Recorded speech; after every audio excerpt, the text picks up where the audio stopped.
Hello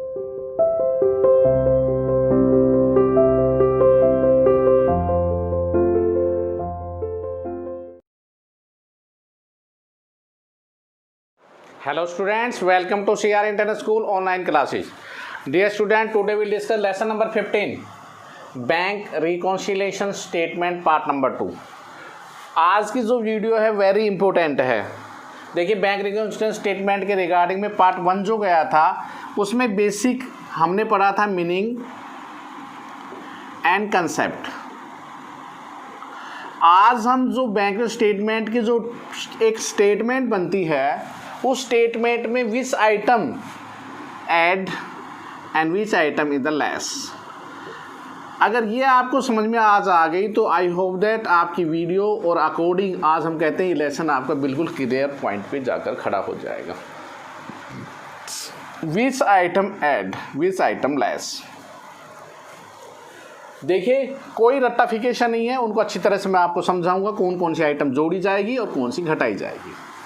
चलो हम लेते हैं. देखिए सुनिए, आपने लिखा bank reconciliation statement. Okay students,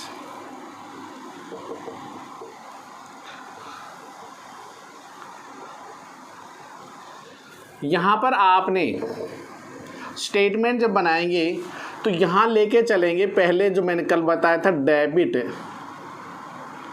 balance as per cash book. Cash book means ledger का क्या बैलेंस है आपका, वो this is plus this is minus.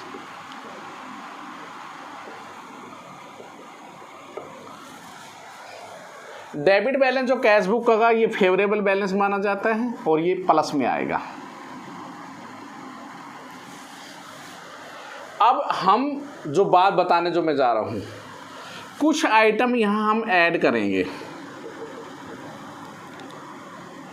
और वो आइटम 6 होंगी जिनके बारे में मैं अभी चर्चा करूँगा. लेस वो आइटम भी 6 होगी जिनके बारे में अभी चर्चा करूँगा, वो इधर जाएगी. ऐड साइड ज़्यादा हो, लेस कम हो, तो डेबिट की जगह एक वर्ड आएगा credit. Balance as per passbook, ये होगा आपका आंसर. ओके, लो भाई, आपका सवाल का ये एक फॉर्मेट बैंक रिकॉन्सिलेशन स्टेटमेंट का. हर सवाल आपका इस फॉर्मेट पे गुजरेगा. आप लिखेंगे बैंक रिकॉन्सिलेशन स्टेटमेंट. सवाल की शुरुआत आपकी जो भी है क्वेश्चन वो आपका बताएगा क्या बैलेंस गिवन है आपको. डेबिट बैलेंस कैश बुक का दे रखा है या पासबुक का दे रखा है. इफ़ कैश बुक है तो आपका पासबुक आएगा, पासबुक है तो कैश बुक आएगा. In every time change.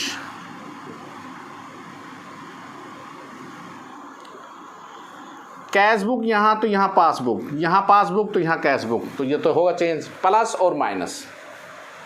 Add में, लेस माइनस में. डेबिट का क्रेडिट होगा इफ ये ज़्यादा है ये कम है. अगर माइनस ज़्यादा हो जाए तो हमारा डेबिट का डेबिट ही रहेगा. when minus is greater than plus. Minus अगर ज़्यादा हो जाए तो फिर हमारा डेबिट का डेबिट रहेगा. इन दैट ये कल भी मैंने बताई थी आपको, चारों कंसेप्ट आपके क्लियर किए थे. डेबिट बैलेंस हो सकता है कैश बुक, क्रेडिट हो सकता है. डेबिट बैलेंस पासबुक का हो सकता है, क्रेडिट हो सकता है. तो 4 तो हमारे बैलेंसेज आए थे और 4 ही टाइप के सवाल आएंगे. यहाँ पर कैश बुक लेके चलेंगे तो ये पासबुक आएगा. तो 2 डेबिट और क्रेडिट हो गए तो 2 तो यहाँ हो गए, तो 2 यहाँ पर डेबिट क्रेडिट पासबुक आएगा. ये अगर ऊपर चला जाएगा पासबुक तो कैश बुक नीचे आ जाएगा. तो दीज आर द 4 चीज़ें हैं. ये चारों पर हमारे सवाल चलेंगे. अब देखिए, जो आज मैं समझाने जा रहा हूँ वेरी इंपॉर्टेंट है वो विच आइटम एडिड. 6 कौन सी जोड़ने वाली, घटाने वाली, और उनको कैसे और क्या, एक एक को मैं समझाता हुआ चलूँगा आपसे. फर्स्ट डियर स्टूडेंट, ध्यान देना, ऐड आइटम्स. आइटम क्या है नोटेड करना. चेक इशूड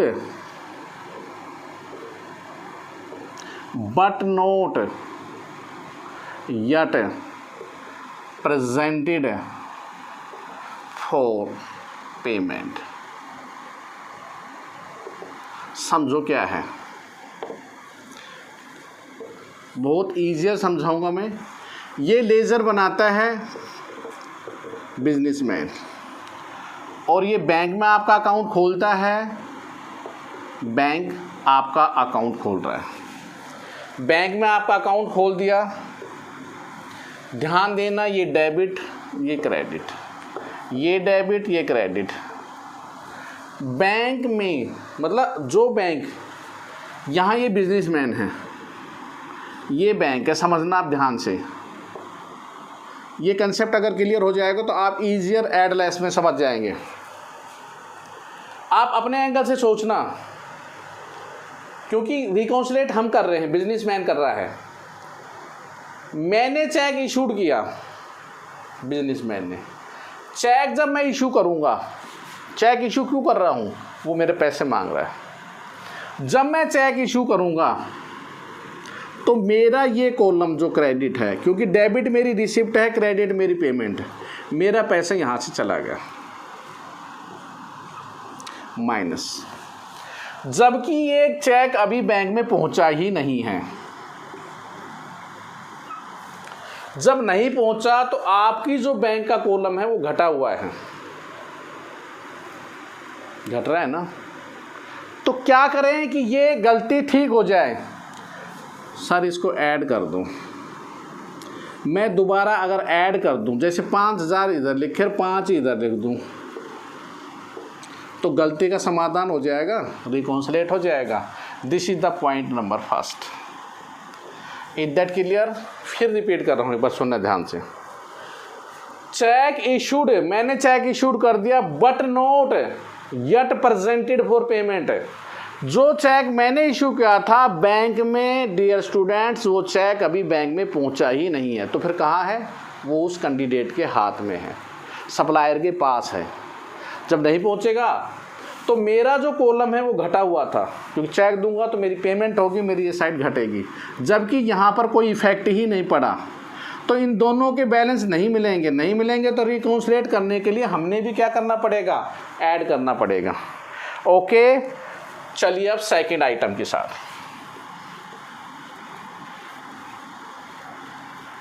दूसरी क्या है?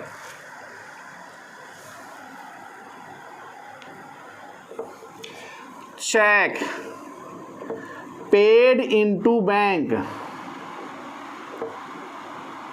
But not recorded in cash book.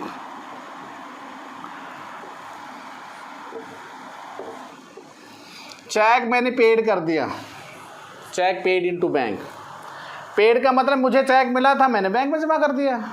अरे चेक जो मिलेगा, cheque paid into bank, but मैंने इस कैश बुक में लिखा ही नहीं। जब आप बैंक में जमा किया तो उन्होंने आपके खाते में क्रेडिट कर दिया, जमा कर दिया। देखो ये आपका बढ़ा हुआ है बैंक कॉलम, जबकि यहाँ तो कोई इफेक्ट ही नहीं हुआ। मैं क्या करूँ कि हो जाए बराबर बराबर। बैंक में जाके तो मैं कर नहीं सकता, ठीक। डियर स्टूडेंट ध्यान रखना, आप जाके कह दो कैशियर से, भाई ये चेक है ना इधर के इधर कर ले, ऐसा नहीं होता है। रोज़ रोज़ मैं बैंक में कोई चक्कर काटूंगा। अबे रिकॉन्सिलेट, उन्होंने बता दिया भाई तेरा एक चेक था, तूने जमा किया, हमने तेरे खाते में जमा क्रेडिट कर दिए। अब देखिए, मैं भी अगर वापस जोड़ लूँ, ऐड कर लूँ, तो इस गलती का समाधान हो सकता है। Cheque paid into bank but not recorded in the cash book, cash book में नहीं लिखा तो कर लीजिए। Is that clear? This is the second. हर कंसेप्ट को डियर स्टूडेंट ध्यान से समझो, कोई वो नहीं है, आराम से ईजियर समझ जाएंगे, बहुत अच्छी तरह समझ में आएगा। तीसरा,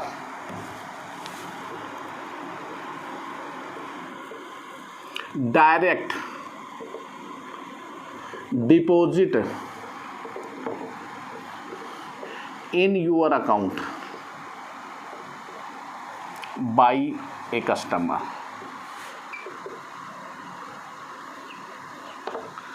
direct deposit in your account by a customer. एक ग्राहक ने फ़ोन किया आपके पास, आपका अकाउंट नंबर ले लिए और जाके बैंक में आपके अकाउंट में रुपये जमा कर दिए। सोचो, ये मेरा बैंक है, ये मेरी रिसिप्ट है, ये मेरी पेमेंट है, ठीक है। बैंक में जस्ट रिवर्स आपके खाते जो रिसिप्ट होगी वो पेमेंट होगी, पेमेंट होगी रिसिप्ट होगी। बैंक को पैसा मिला आपके खाते में। देखिए, जो ये डेबिट है वो क्रेडिट, ये डेबिट और ये क्रेडिट। जो यहाँ होगा वो यहाँ पाएगा, आपका यहाँ का पैसा यहाँ भागेगा, यहाँ का यहाँ पे, क्योंकि जो आपने जमा किया उनकी इनकम होगी, जो उनकी होगी आपका खर्चा होगा। देखो, डायरेक्ट डिपॉजिट, कस्टमर ने आपके खाते में रुपया जमा करा, ये बढ़ गया, जबकि आपको तो पता ही नहीं था। इन्होंने बताया भी तेरे खाते में रुपये हमने जमा कर दिए, आपके खाते में वो रुपया जमा हो गया है, means credited in your account. देखिए, कैश बुक नहीं, मैं क्या कह रहा हूँ, आपने खाता खोला तो आपका अकाउंट बना है और अकाउंट में ये डेबिट साइड और ये क्रेडिट साइड आपके खाते में जमा होंगे। क्रेडिट जभी तो रुपया जमा है, डेबिट होने पे जमा नहीं होता, डेबिट में विड्रॉन होता है। तो यहाँ पर देखिए आपका जो पैसा चला, अब देखिए इन्होंने क्रेडिट बताया भी तेरे खाते में जमा है, जबकि हमें पता ही नहीं था। तो दोबारा हम क्या कर लें, हम भी ऐड कर लें।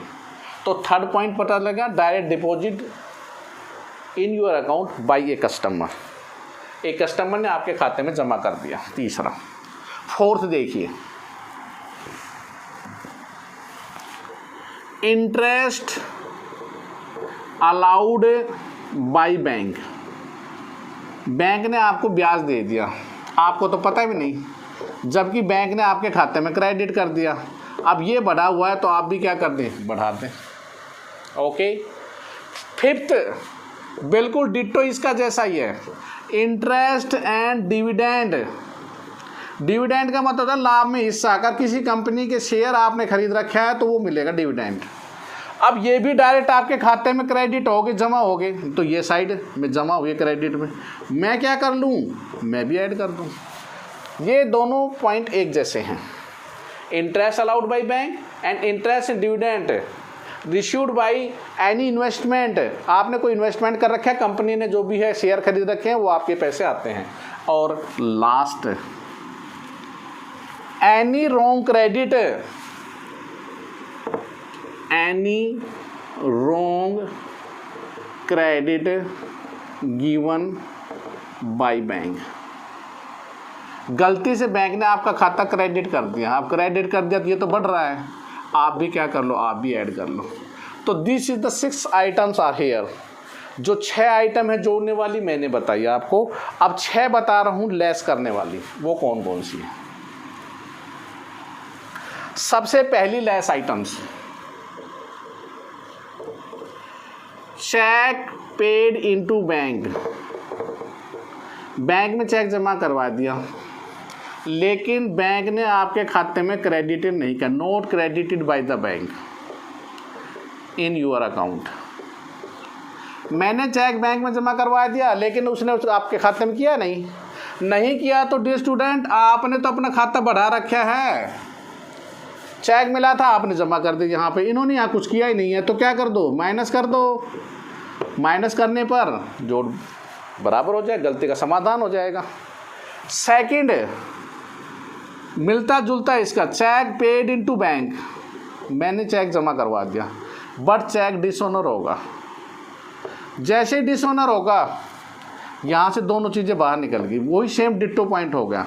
जबकि मैंने बढ़ा रखा है, तो डिसऑनर की स्थिति में भी आपको क्या करना है, लेस करना है। दोनों सिमिलर हैं ये, पहला और दूसरा।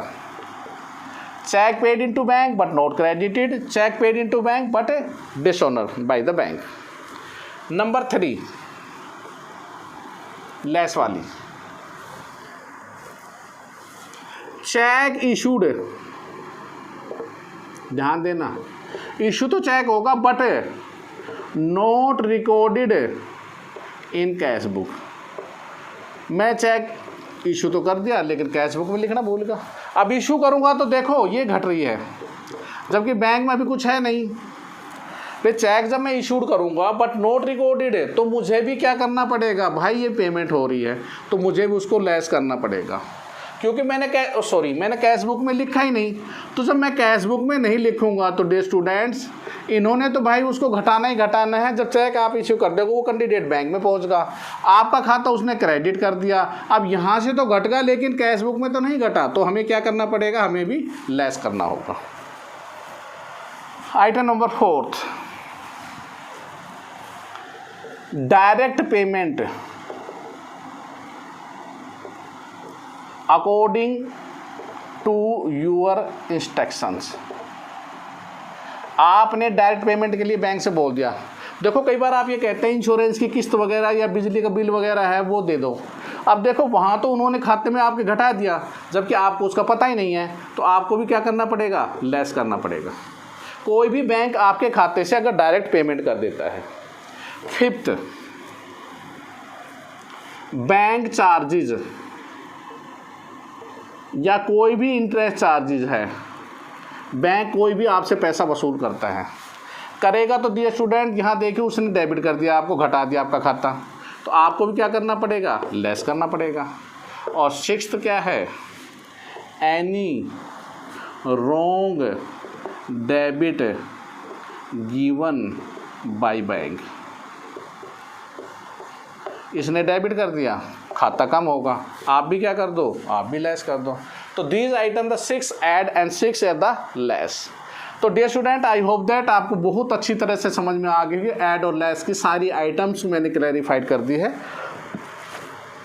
कल जब मैं क्वेश्चन स्टार्ट करूंगा आपके सामने तो उन सबको मैं एक बार फिर फ्लो में आपको लिख के दिखाऊंगा और इनको आपने अपनी बुक्स के अंदर डियर स्टूडेंट बारी बारी से अच्छी तरह से आपने इनको समझना है। और कोई भी अगर प्रॉब्लम आती है तो उस कंसेप्ट के बारे में। आज का केवल होमवर्क आपका क्या है, BRS का जो भी स्टेटमेंट, बैंक स्टेटमेंट का फॉर्मेट है, उस फॉर्मेट को आपने प्रैक्टिस नोटबुक में और अपनी फेयर नोटबुक में आपने उस फॉर्मेट को बनाना है। कोई भी फॉर्मेट रिगार्डिंग कोई प्रॉब्लम है तो please contact my WhatsApp number 9416586639। Okay student, thank you, stay home, stay safe, good bye, have a good day.